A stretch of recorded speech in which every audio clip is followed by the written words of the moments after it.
moment someone picked up a weapon, a race began. An arms race.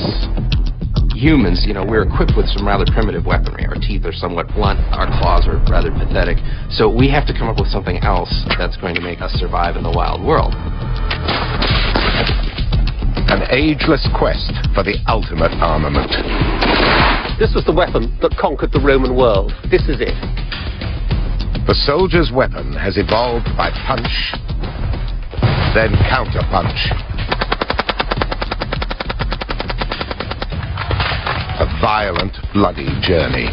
When a new technology appears and you're confronted with it, what it ends up becoming is a slaughter. A journey that's given birth to some of the most murderous weapons ever seen on a battlefield. A journey that has revolutionized the dark science of ground warfare.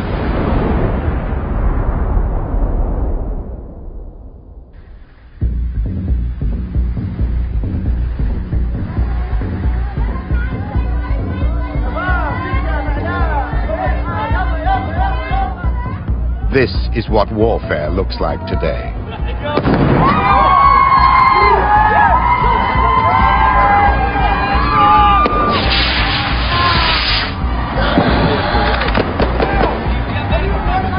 Warfare never stands still, and weapons technology needs to keep moving to stay ahead. Good to go, let's move! Go, go! Got windows, got windows! These American soldiers are equipped with the latest, most advanced firearms, vital for their survival. Move it! They're the product of an evolutionary struggle that's taken place over millennia. Check the door! Check the door! Here we go! Go back! As designers use evolving technology to produce ever deadlier weapons. One down! Military history is one area where technology plays an absolutely critical role. Got you covered. Designers are always looking for new answers to the question, what makes the ultimate weapon? There are 4 key factors: range, accuracy, strength, and rate of fire. And what we see through history is weapon designers, be it bows, be it crossbows, be it firearms, be it machine guns, are all playing around with those 4 factors. House fire, clear. Fire is moved. You're ready to move out. Over thousands of years, there have been many innovations in weaponry, but only a few have transformed ground warfare. Some of those can be traced back to the earliest military empires. Macedonia in 326 BC, the peak of one warlike leader's power. Alexander the Great wasn't the first empire builder the world had seen. But it's the battle-hungry Macedonian king who conquers most of the classical world. He does it by exploiting the most advanced metals of his time, bronze and iron. The original ideas came from Alexander's neighbors, the Greeks. In the first millennium BC, the Greeks used bronze to make highly effective defensive armor, like breastplates and helmets, and iron to give their offensive weapons a deadlier thrust. These weapons, in conjunction with the tactics they used, gave the Greeks their fighting edge. They build a formidable military machine. It marks the true beginning of organized Western warfare. They called it the phalanx. And the basic principles of its success can be seen on rugby pitches around the world. Engage! The phalanx relies on teamwork and organization. It moves as a controlled, cohesive body. The soldiers fight in regimented blocks, shoulder to shoulder. So they all felt they were part of a group, and they liked to fight as an organized unit, rather like a rugby scrum is today. All for one and one for all. The unit is not only cohesive, it's bristling with armor and weapons. I've got to remember I would be one of 10,000 men similarly equipped like this, like a giant armadillo. So basically this is a combination of defending myself with the shield from any missiles or thrusts coming, but also offensively going forward and stabbing in the face, in the stomach, straight into the unprotected groin there, and then another one to finish him off, and then ready for the next one. By the time of Alexander's empire, the armaments used by the phalanx grow even more deadly. The spears evolve into a 6-meter-long killing weapon they call the sarissa, more than 3 times the height of the average soldier. The sarissa gives Alexander's men new reach. The first 5 ranks can now impale the enemy. This more efficient use of the weapon turns the phalanx into a supreme offensive machine. For its period, the phalanx was the most successful fighting unit in the world. Nothing could stand against it. Okay. But the phalanx has an Achilles heel.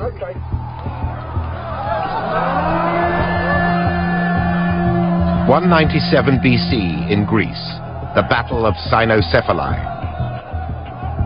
The classical world's coming superpower, Rome, challenges the established military supremacy of the phalanx. It is a bloody confrontation.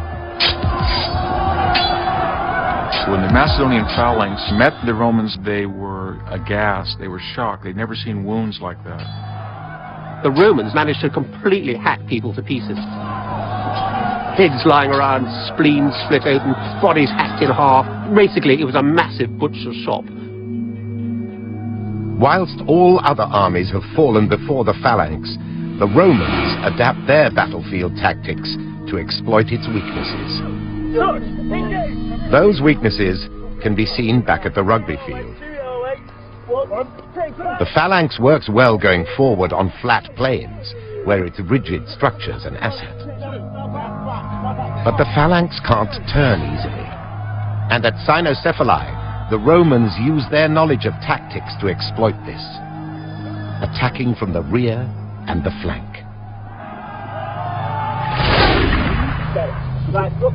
And the phalanx has another weakness. On uneven terrain, its structure is liable to break up.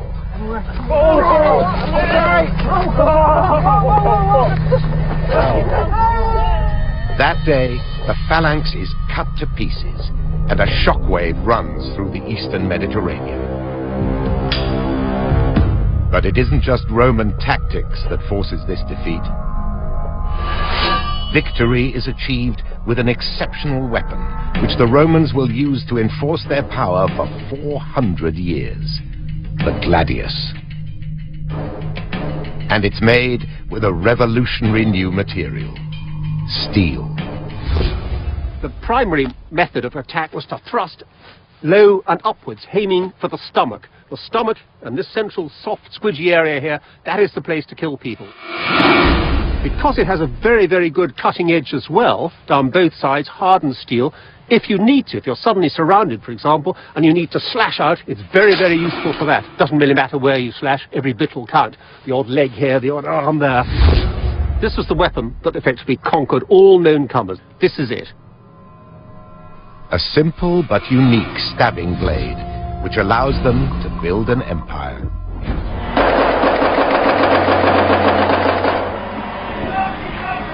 For the modern soldier, warfare has moved on from the face-to-face combat that was so effective for the Romans to long-range firearms which kill from 500 meters.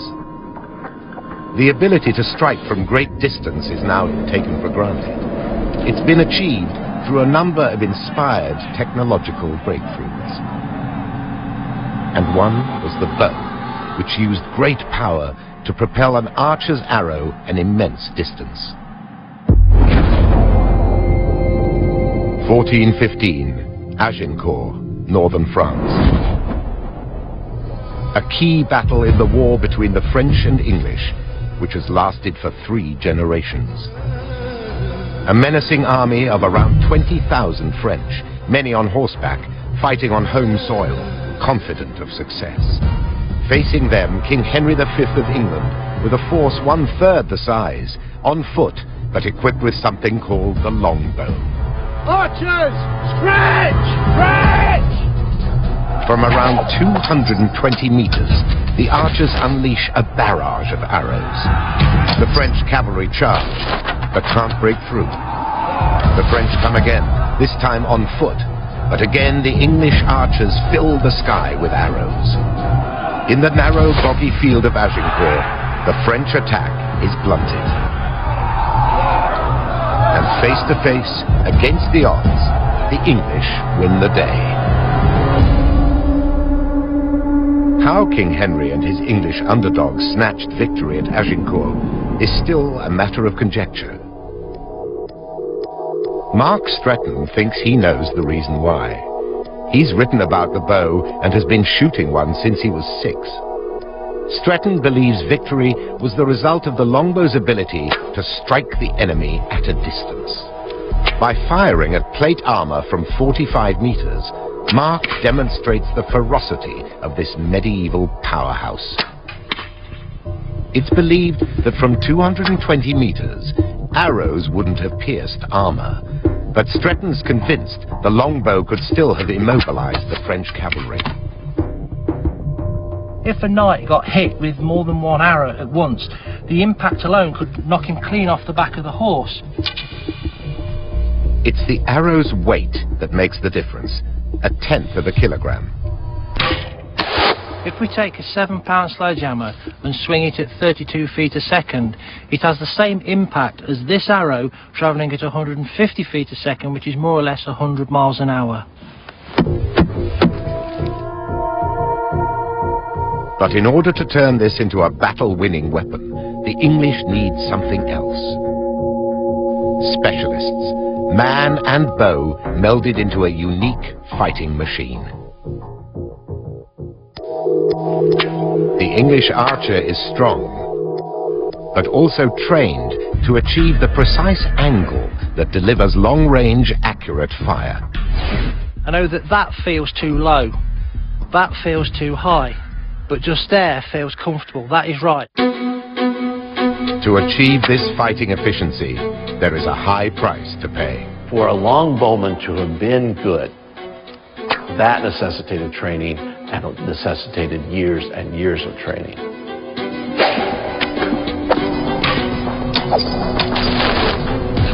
At Agincourt, these specialist soldiers produce a formidable barrage, triggering the French slide to defeat.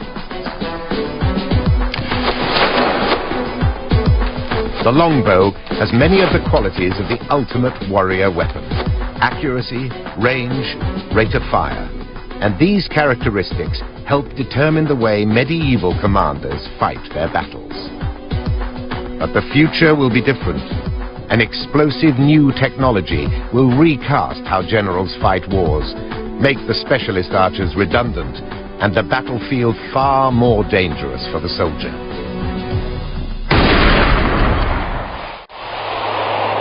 Its origins were in China, around 600 years earlier.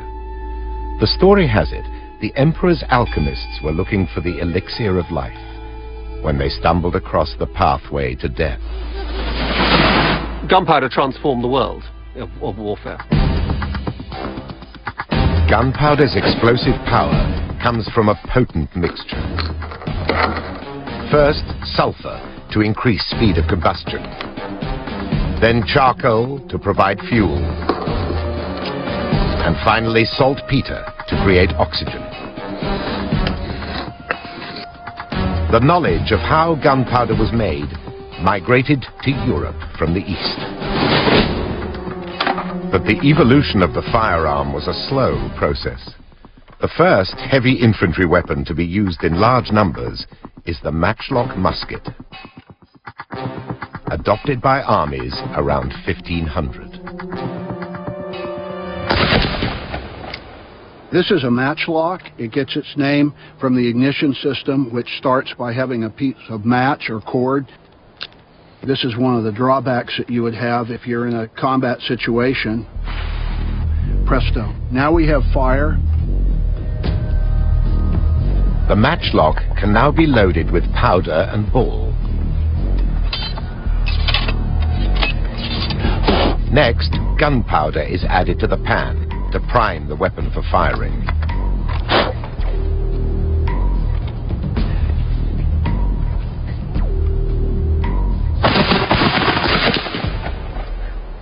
Cheap to make, the matchlock is adopted from Western Europe to Japan. The firearm changes the balance between offense and defense. For 2,000 years, new weapons have been matched by better protective armor. But the musket ball overwhelms the powers of armor and drives it from the theater of war. The period when armour disappeared from the European battlefield was one where armourers had hit a brick wall. They could make bulletproof armour, but it was too heavy for anyone to wear. The matchlock musket transforms warfare. But it has flaws. Because it relies on a lighted match cord, the ignition system is dangerous and unreliable. The arrival of a new generation of musket will cure these firing problems. It will become the universal soldier's weapon.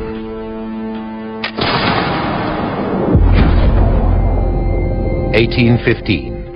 Europe's greatest armies clash near a Belgian village called Waterloo.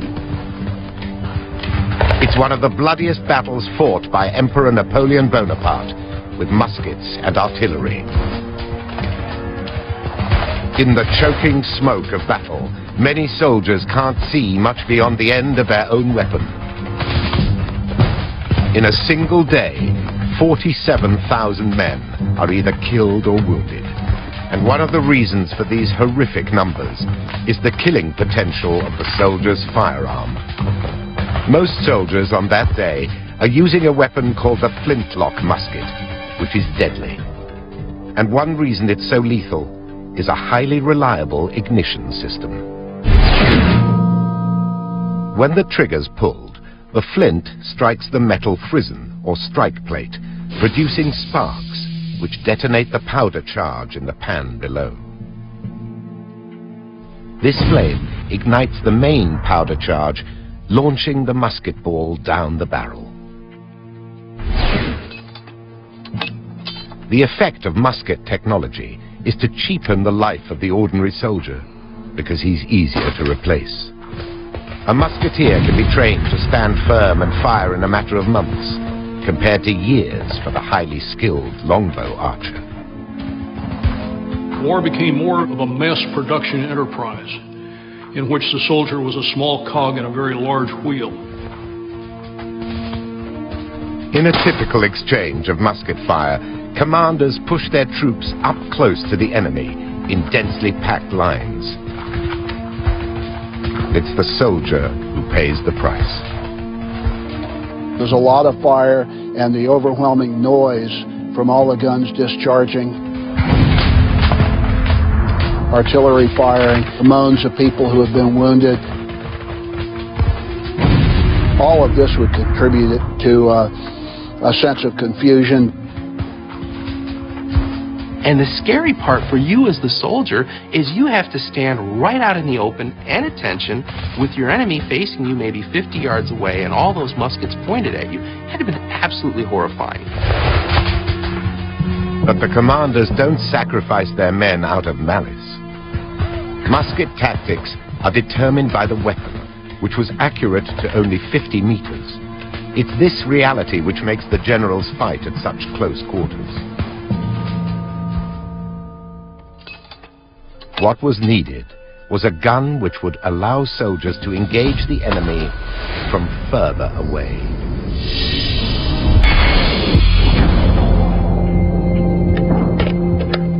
This is the M107 long-range sniper rifle, the cutting edge of high-powered rifle technology.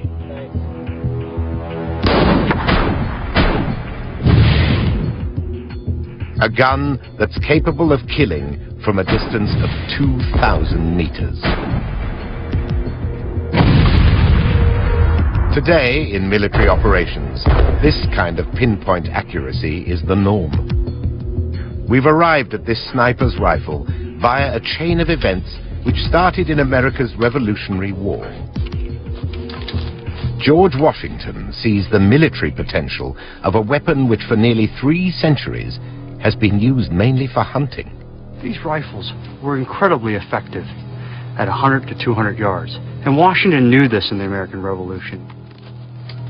As American rebels clash with British professional soldiers, Washington recruits woodsmen with their accurate hunting rifles and uses them as prototype snipers. It was almost like a terror weapon. It was good at hitting individuals. That's the beginning of a sniper's culture, where you start to pick out a target of high value. And he stalks that individual and shoots him. The rifle is so accurate because of a unique feature, which is best illustrated with the spiral pass, a technique used by American football players. The quarterback rolls the football between fingers and thumb as he throws it, causing the ball to spin in midair. One of the basic principles of physics is that a spinning object resists any change of direction, and the net result is greater range and, crucially, accuracy. It works for the football quarterback, and it works in ballistics. If we compare the barrel of a rifle with a musket, we see that the musket is smooth on the inside, hence the name smooth bore. But a rifle barrel is scored with spiral grooves. It's these grooves which make the bullet spin as it leaves the barrel.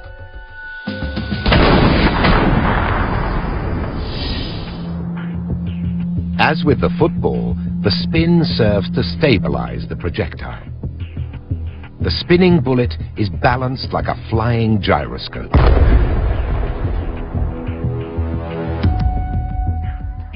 But before the rifle can take its place as a universal battlefield weapon, technology has to solve another problem. The rifle is very slow to load because of the tight fit of the ball in the grooved barrel. Yet when the breakthrough finally comes in the 1840s, it isn't an advance in barrel design. It's a new ammunition.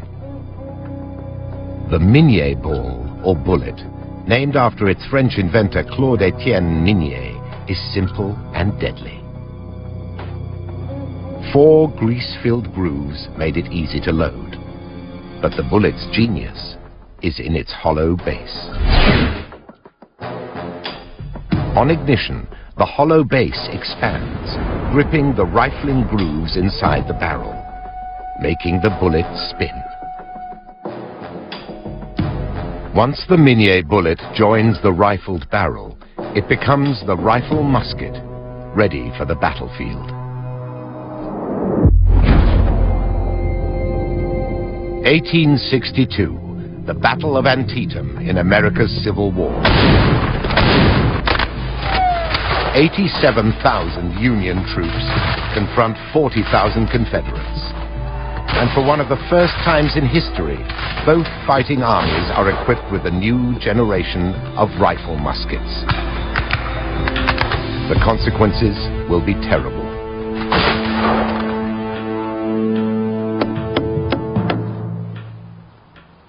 Here we have 2 weapons that were used during the American Civil War. This is a smoothbore musket firing a round ball. This is a rifled musket firing a conical Minié bullet. Old and new technologies compete head-to-head in an accuracy test. 6 shots apiece at 70 meters. First, the smoothbore musket.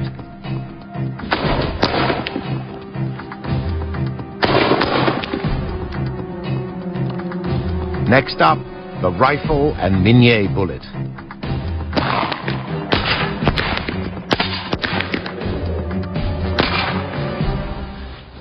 Okay, smoothbore, 69 caliber, may have broken both arms, but there's only 2 hits out of 6 shots. We're out past the effective range of this of a guy hitting who he's aiming at, and that creates problems when you're trying to kill people. Now the rifle. First 3 shots, this guy would lose his arm. Up here, probably his collarbone. This is probably close to a gut shot up on the hip. You've reduced the fighters by 6 men. Here you've reduced them by 2 men. So all 6 shots in the target. At 70 meters, the rifle is 3 times more effective than the musket. So you can load this weapon almost as quickly as a smoothbore musket, but it fires very accurately. And that makes weapons incredibly deadly. Not only are the new weapons more deadly, they arrive at a time when they can be mass-produced. In the decades leading up to the Civil War, at armories like Harper's Ferry, Virginia, a revolution has taken place, driving weapons production forward with the power of industrialization. At the Battle of Antietam, one tiny field changes hands 15 times in firefights that kill around 2,000 men. By the end of the day, there are 23,000 casualties, the single bloodiest day in American military history. And while it isn't the only factor, the accuracy of the new rifle musket plays its part. And this weapon goes on killing, even after the battle was over. Many of the victims injured by rifle fire will later die of agonizing infection.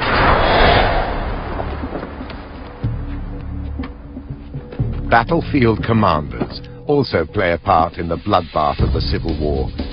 They are slow to adapt to the new military landscape.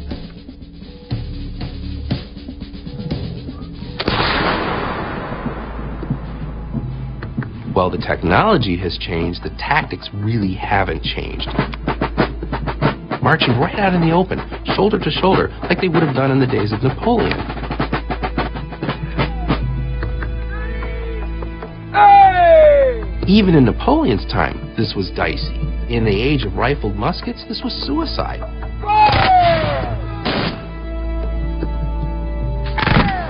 When a new technology appears and you're confronted with it, you rely on the old ways. And what it ends up becoming is a slaughter. Today's soldiers use weapons that have little in common with rifle muskets. This M2 50 caliber roof-mounted machine gun is capable of firing around 500 rounds per minute. The machine gun is now one of the most destructive forces in ground war's arsenal. But surprisingly, the roots of this technology go back to the time of the Civil War.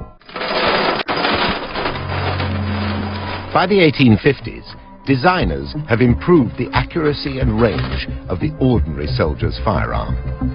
Now they turn their attention to its rate of fire, and industrialization gives them the tools for the job. American doctor Richard J. Gatling comes up with a design for the world's first really successful machine gun. Where a Civil War rifle musket fired roughly 3 rounds per minute, the Gatling gun increased that rate of fire 200-fold to 600 rounds per minute.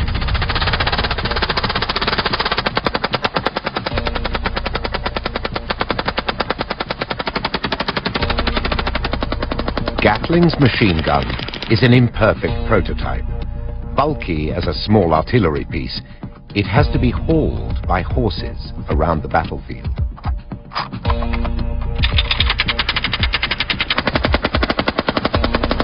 But the idea of a rapid-fire weapon proves seductive. A new inventor is needed to develop the concept. Nothing in Hiram Maxim's background gives a clue as to what his legacy might be. Born in Maine, USA, the son of a mechanic, his early inventions are innocuous. A hair-curling iron, various coffee substitutes. But in the 1880s, Maxim leaves America for Europe.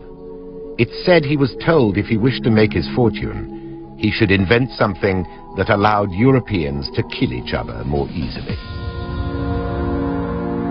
Maxim obliges and creates one of World War I's most infamous weapons, the Maxim gun.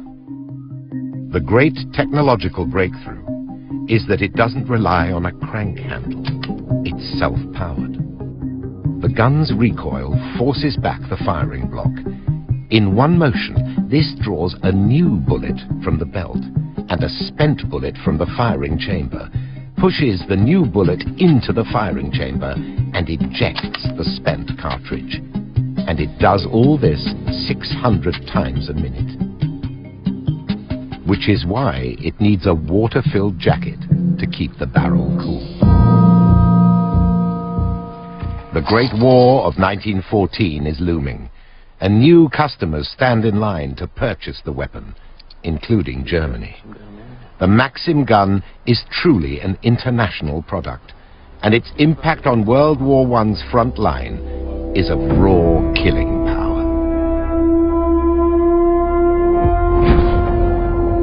The Battle of the Somme on Europe's Western Front. At 7:30 a.m. on July the 1st, 1916, the first Allied soldiers go over the top. The infantry are ordered to cross no man's land and assault the German trenches. They've been led to believe the German defenses have been destroyed by artillery. But that isn't the case. It's a massacre. The battalions that attacked at the Somme basically stood up and walked into German fire with full packs on their backs. The German machine gunners are so horrified at this that they're waving at British soldiers to go back. And then when they realize they're not going back, they gun them down. One regiment of the Somme loses an unimaginable 92% of its men.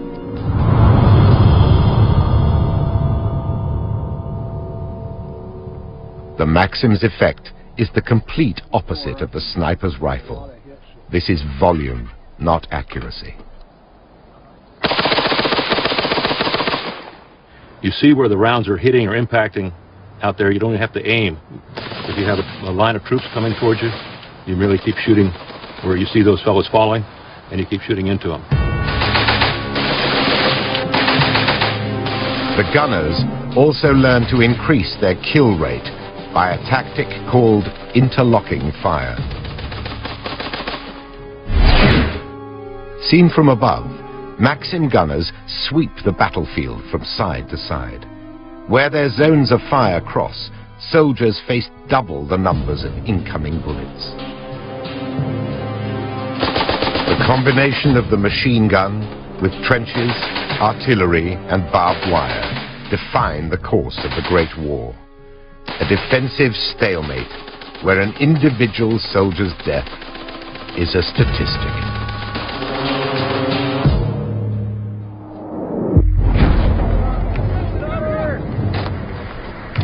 The machine gun's deadly success opens the door for a new generation of portable automatic weapons.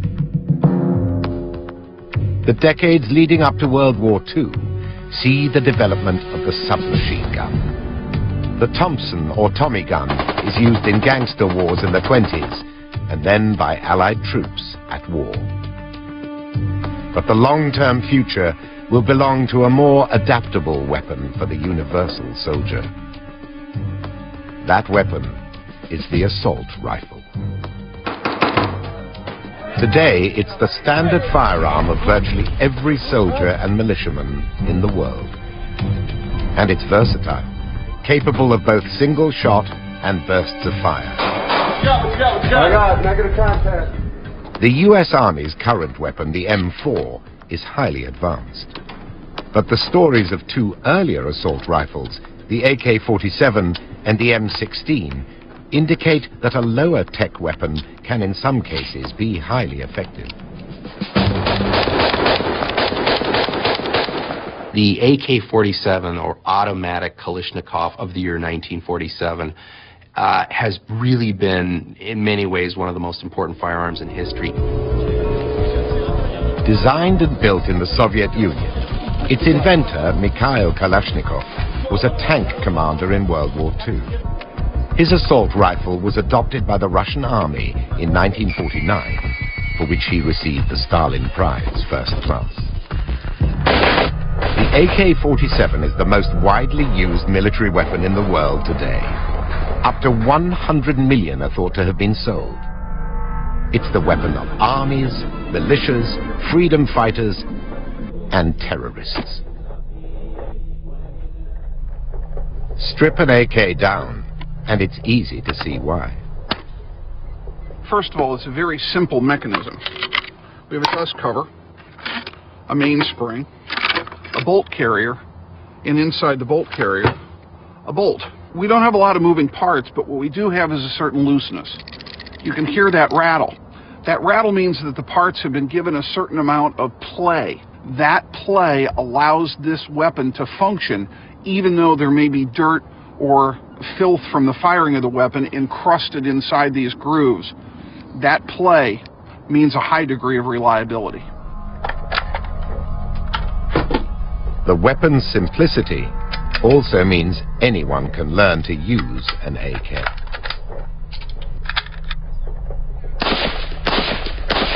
It's the guerrilla weapon of choice everywhere because it is the great equalizer with people whose societies are not as technologically inclined, and you see them everywhere.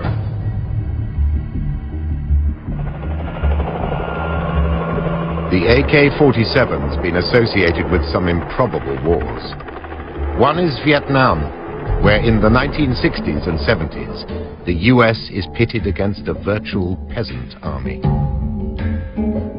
Of course, the AK-47 doesn't win the war for the North Vietnamese, but it comes to symbolize the differences between the two combatants. The American Army is equipped with an early version of the high-tech M16 rifle, America's primary infantry weapon from 1967, which has great accuracy and range.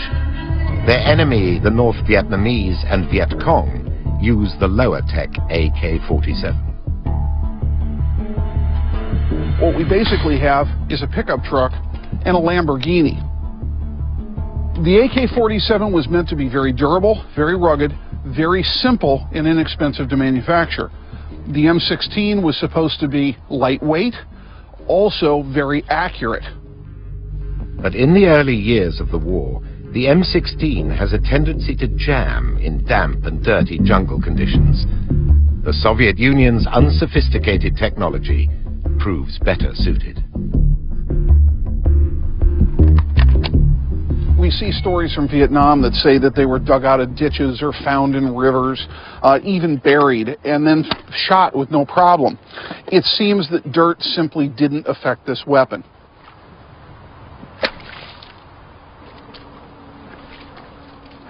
Well, now let's see if this will actually fire.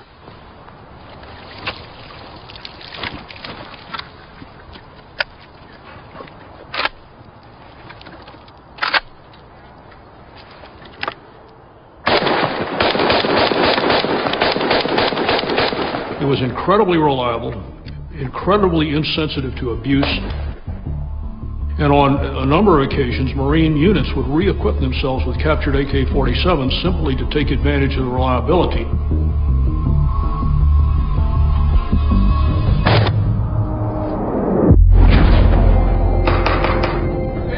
The assault rifle today has reached the pinnacle of what a soldier requires of a personal firearm.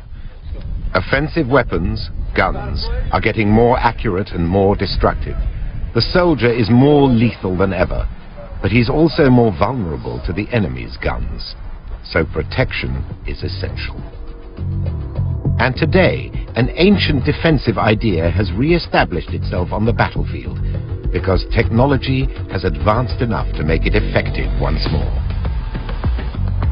In 1965, chemist Stephanie Kwolek is working for DuPont in New York State. Her aim is to discover a material to make car tires lighter. But she stumbles across a new synthetic fiber 5 times stronger than steel. DuPont names this miraculous new material Kevlar. Its military potential later becomes clear as the raw material for body armor.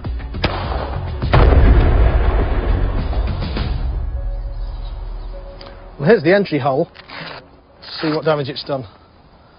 Hasn't gone through. I can feel it down at the bottom here. Kevlar's strength is in its fibers, which create the effect of a spider's web. They absorb and dispense the energy of the bullet, greatly increasing the soldier's chance of survival. The soft ballistic jacket keeps out a pistol round, but on the battlefield, a soldier needs protection from high-velocity rounds. Troops use these hard ceramic plates, made like Kevlar from a synthetic substance, and one of the hardest known materials in the world. From a distance, the AK bullet appears to have gone right through the ceramic plate.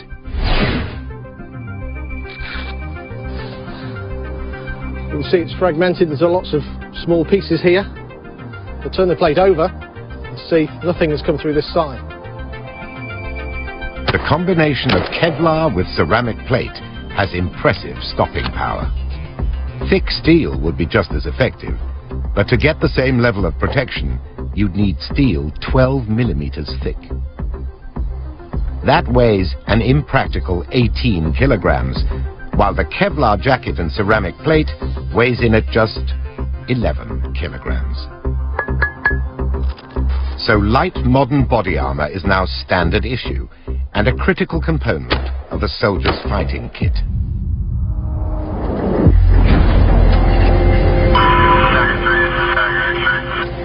In ground war, today's warrior is equipped with battle-winning technology. His assault rifle to engage the enemy and advanced body armor to defend him from attack. But other less high-profile technologies have had just as big an impact.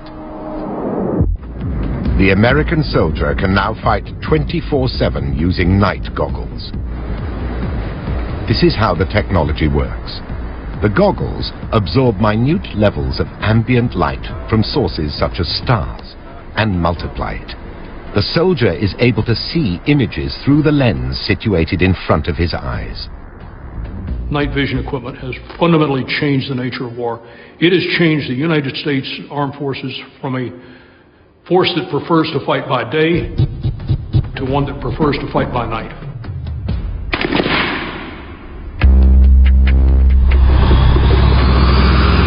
Emerging technologies may prove even more revolutionary, with the goal of one day making the warrior himself obsolete.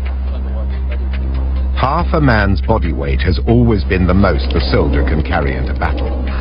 But now the exoskeleton is under development for the US Army.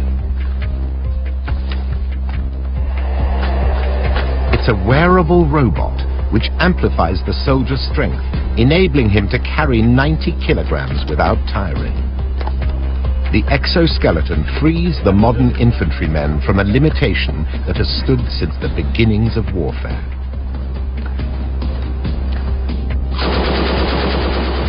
But perhaps technology's ultimate goal will be to completely replace the warrior on the battlefield.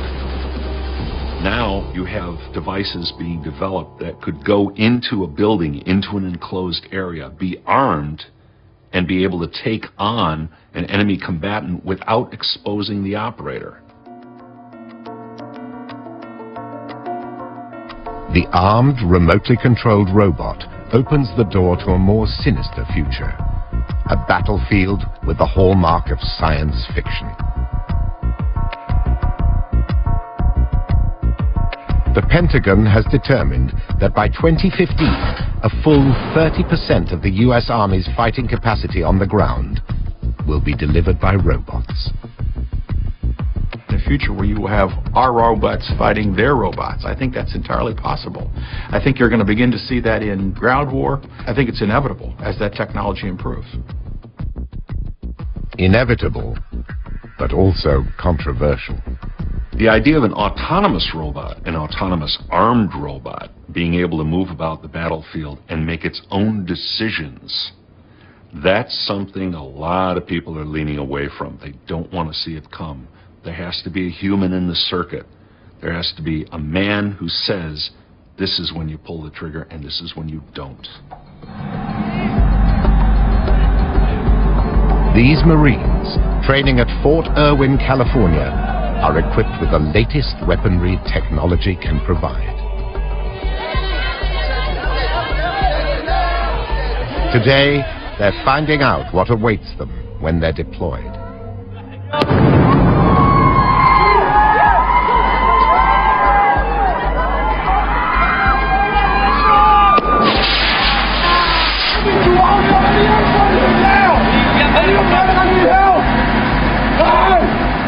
On today's battlefields, soldiers have to be ready to face war at any level, at any time. Vicious roadside bombs and sniper attacks as they struggle to evacuate the wounded. This is the reality of modern warfare, as brutal as any in the last 3,000 years. Throughout history, men have looked to technology to gain the decisive edge. History also tells us that technology means little without tactics and human judgment. But when all those elements are present, the result can be irresistible. And the armies of the future will depend on that for victory.